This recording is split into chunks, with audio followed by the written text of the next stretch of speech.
Beaches have always terrified me. Well, not always. My fear is a direct result of what I'm about to tell you. As a kid, I used to love the shore.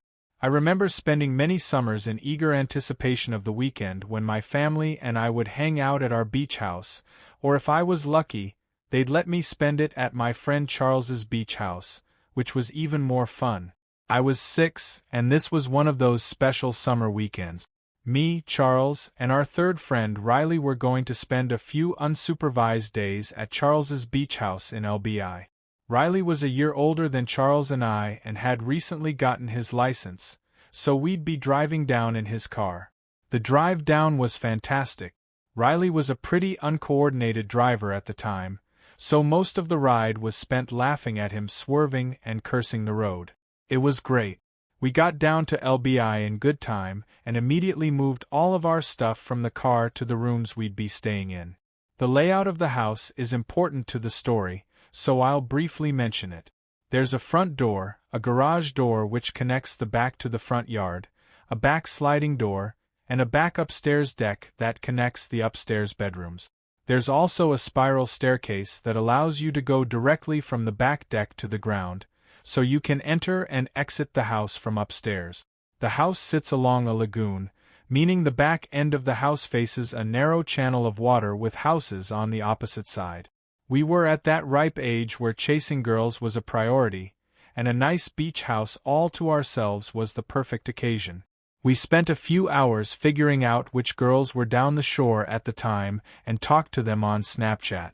Finally, we found a group of 3 cute girls that said they'd be down to come kick back at Charles's house.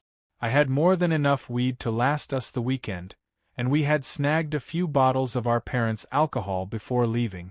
It was perfect. Things were going very well. The 3 girls, Rosie, Alexa, and Sophie, were fun and flirty, and the 3 of us could tell where the night would probably end up.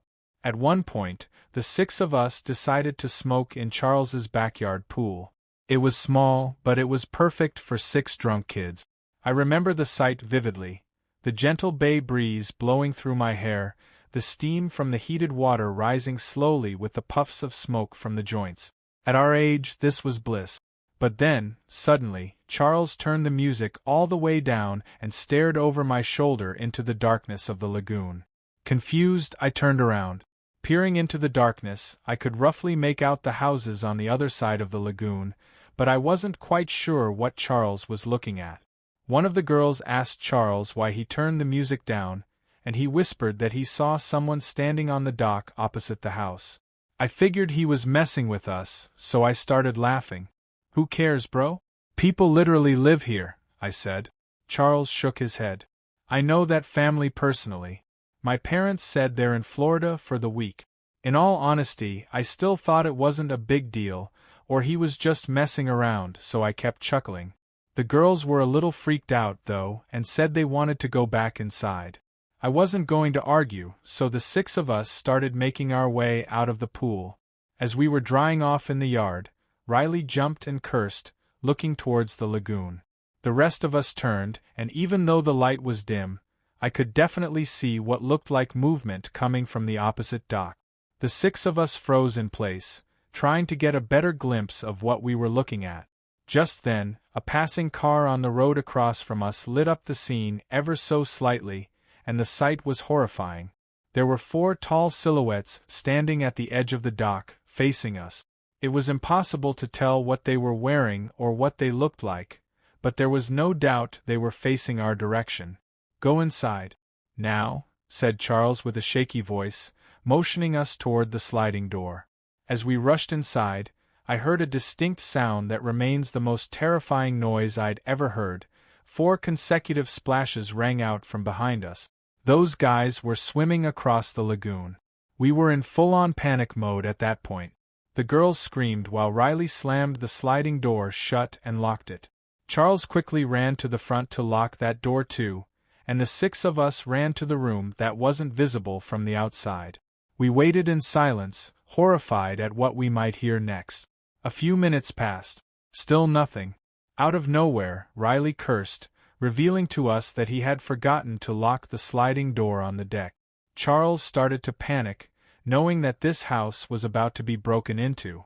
Just then, we heard soft, quieted footsteps above us, and that was the last straw. None of us had any weapons on hand, and we were all intoxicated, so running was really our only option. The 6 of us sprinted for the front door and bolted to the car, which Riley started up in a flash. The chaos of it all was too much for Riley to handle, and he destroyed Charles's mailbox on the way out of the driveway. Once we were far enough away, we called the police. The ordeal was a nightmare. We went back to the house once police had searched it, but the news was shattering. All the valuables on the top floor were missing. But that wasn't the worst part. Charles's family owned a medium-sized Boston whaler boat, which was also stolen, most likely as the getaway vehicle. Charles's father tended to keep a spare set of keys inside a small hatch below the steering wheel, which the police concluded was how the culprits got away so quickly. How they knew where the key was hidden is something I still wonder. The police were never able to arrest the perpetrators and likely never will. Charles, Riley, and I think whoever robbed the house might have been someone who knew Charles's family, knew where the key was, and knew the house was supposed to be vacant that weekend as well. It's been a long time since this chilling event took place, but I haven't let one day pass without locking every door and window in my home. Do yourself a favor and lock your doors at night.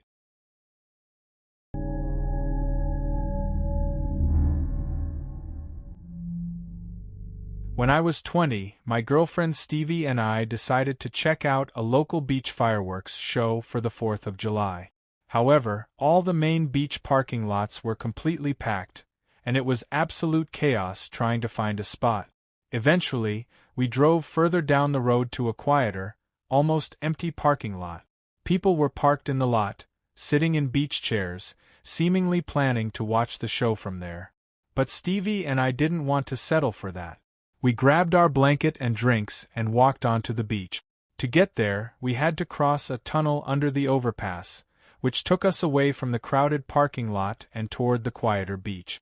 Surprisingly, the beach was almost empty. Apparently, we were the only ones who thought it was a good idea to walk from the main beach. We started our long trek. We walked for about 20 minutes before the fireworks began to explode in the sky. We weren't really close, but it was still better than nothing, and we were both tired from the walk. We had the whole beach to ourselves, where we spread out our blanket and made the best of the situation. The fireworks show lasted a decent amount of time. About 10 minutes into it, I heard some voices coming from behind us. I turned around and saw a few people standing in the distance, facing the fireworks. There was nothing strange about it. They were probably just more people enjoying the show. We continued watching for another 10 minutes or so until the show wrapped up. At that point, we were being eaten alive by mosquitoes, so we decided to gather our things and quickly head back. As we walked back, we passed a few tunnels, and although they all looked the same, we remembered the one we crossed had 2 garbage cans by the left wall. That's when I saw a young man approaching us from the darkness ahead. He greeted us and asked for help. I slowed my pace but didn't stop, instantly feeling uneasy about this guy. He looked like one of the people I had seen earlier in the distance. He pointed into the tunnel next to him and said his friend was injured, but he didn't have a phone. Stevie seemed just as wary as I was. I continued to move away from him while keeping hold of her hand. The man, who appeared to be in his mid-20s, was speaking in a calm voice but seemed insistent. I asked him where his friend was, and he told me he was in the parking lot on the other side of the tunnel. I peered into the pitch-black tunnel. There was no way I was going in there. It just didn't feel right. I apologized and said we were in a hurry and started walking faster, pulling Stevie along with me. His tone suddenly turned more frustrated and angry. He called me a piece of trash as we walked away. I didn't even look back but whispered to Stevie to keep moving. I glanced over my shoulder every few seconds to check if we were being followed, and soon enough, I realized we were. The man, along with 2 others, was trailing us from behind. It was clear now that his story about his injured friend was a lie. It was becoming clear that we were about to be jumped. I could feel it. I told Stevie to run ahead toward the tunnel with the 2 garbage cans. I knew that if we both ran, it might trigger the group of men to chase us. Stevie moved ahead, keeping her pace low and inconspicuous. I could hear the men getting closer. I wanted to give her some time to get ahead before I made a run for it. By the time I reached the tunnel, I turned around once more, and the 3 men were nearly on top of me. One of them shouted at me to come back. Stevie was trying to call me, but I couldn't answer. As I reached the tunnel's entrance, I knew they were about to rush me, so I took off running. I could hear their footsteps pounding behind me. I sprinted across the concrete, barefoot, pushing through the pain and the fear for my life. I made it through the tunnel to the parking lot, which was lit up by streetlights, thankfully. At some point during the chase, the 3 men stopped following me. The parking lot was almost empty, with only 2 other cars and mine, where Stevie was already sitting with the lights on.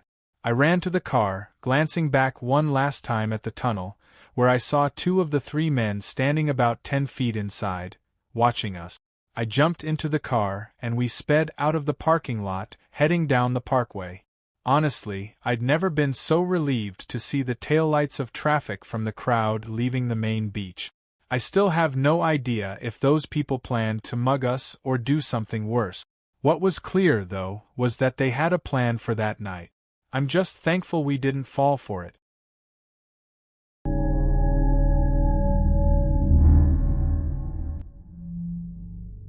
My best friend Ricardo and I were both 19 at the time, and I'll admit that it might sound a little pretentious, but we came from privileged North Jersey families and spent our summers down the Jersey Shore. I lived in Belmar, and he lived in La Valette. On one random summer night during the week, Ricardo was driving us from my place in Belmar down to his house in La Valette, about an hour's drive. If I'm being honest, I preferred hanging out at his place. Not only was it nicer, but the vibe in La Valette was more suited to our age group. If we weren't out searching for a party, we could enjoy some drinks on one of the many private beaches we technically weren't supposed to be on. I could go on about all the things there are to do down the shore, but for the sake of brevity, I'll try to keep this short. As we drove down, we decided to keep it low-key for the night. No wild parties or anything we'd normally get into. Instead, we agreed to grab a few beers, roll a joint, and chill on one of those private beaches under the stars. It sounded perfect. The 2 of us had been partying pretty hard with our other friends, so a night off was definitely welcome. For anyone unfamiliar with La Valette's layout, there's a beachside and a bayside. Most of the beaches have tall dunes and a steep drop-off as you approach the ocean. If you were standing at the water's edge and looked back, you'd see a big hill of sand behind you. After a few drinks at Ricardo's place, we grabbed some bikes from his garage and headed to our beach of choice. For some reason, Ricardo wanted to ride farther than I usually went, which I didn't really get since all the beaches were pretty much the same. But I didn't mind the extra ride, so I went along with it.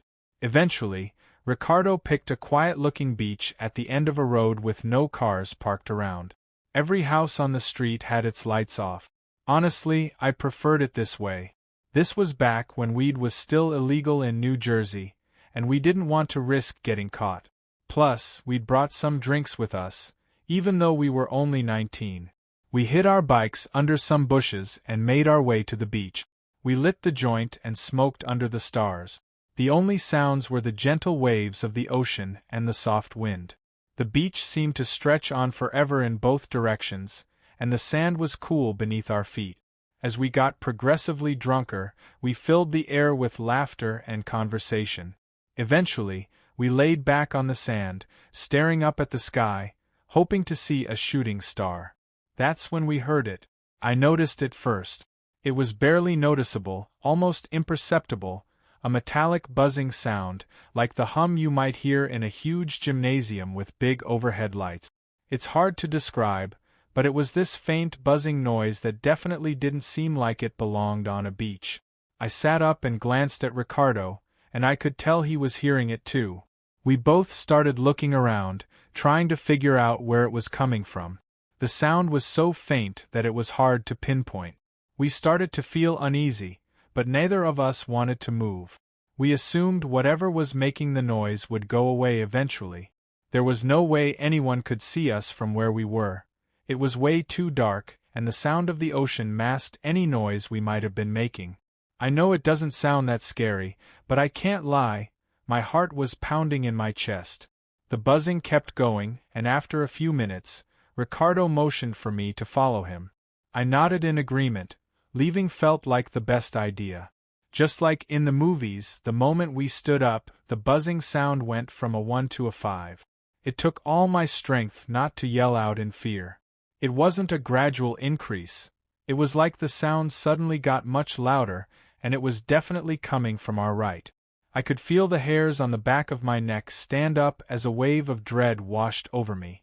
We instinctively began running toward the sand dune. I had no idea what we were running from, but something told me that something was wrong and that we were in danger. About halfway to the dune, I felt Ricardo's hand grab my shoulder, stopping me in my track. At first, I was confused, but then I saw what he was staring at. I looked up at the dune and saw it, a dark figure standing completely still at the top. Its arms were unnaturally long, almost reaching its knees, and it was so tall that it seemed unnatural. I couldn't believe how motionless it was. It was absolutely terrifying. Ricardo yelled at me, snapping me out of my daze, and we continued running. This time, we ran parallel to the beach, heading toward the next dune entrance. We sprinted up the slope and looked back at the place we'd just come from. I can still remember what I saw. Not only was the first figure still standing on the dune, but there were at least 3 or 4 others there too, all motionless and facing us. We didn't have time to worry about our bikes. We ran the entire way home. The next morning, we went back to retrace our steps, but we couldn't find the bikes anywhere. Maybe they'd been stolen, or maybe whoever, or whatever, had been stalking us that night had something to do with it. Either way, I've never experienced anything scarier on a beach, and I still can't fully explain most of what happened. The strangest part of it all is that I've never heard anything even close to that buzzing sound again.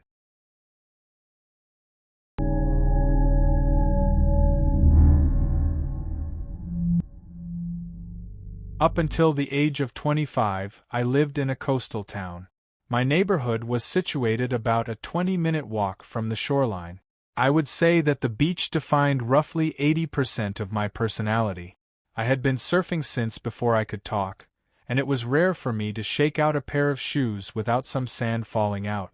My 2 closest friends, let's call them Armin and Chuck, were outgoing, lively, and charismatic.